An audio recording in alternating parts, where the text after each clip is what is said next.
Latest audio video के लिए हमारे channel movie and music masala को सब्सक्राइब कीजिए और बेल आइकॉन को जरूर दबाएं। Mix by Guddu Yadav,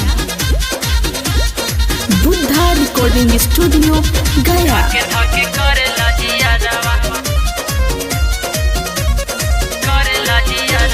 powder fair lovely हमर चूसे उठलाली, माने नहीं हमर बात, धके धके करेला जियारवा।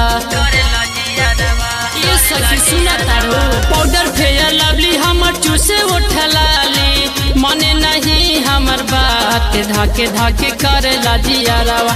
बानी कुशवाहा जी के माल, धके धके करेला जियारवा।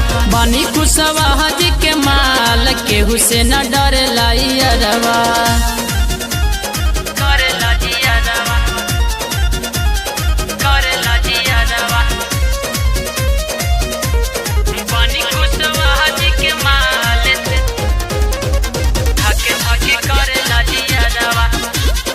लेटेस्ट ऑडियो वीडियो के लिए हमारे channel movie and music masala को सब्सक्राइब मीठा कीजिए मीठा और बेल आइकॉन को जरूर दबाएं। रतिया में चोली हमर खोले, वीडियो कॉल पर हमरा के तंग कैले बाए सखी।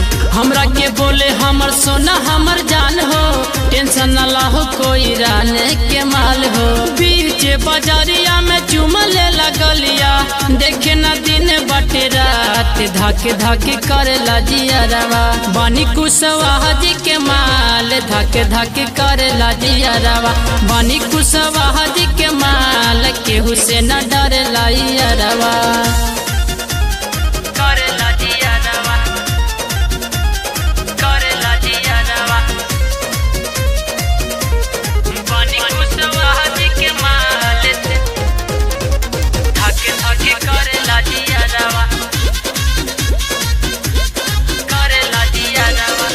तोरा से का हम बताई सखी बतिया, बाली उठ लाली तोड़ देले बनथिया।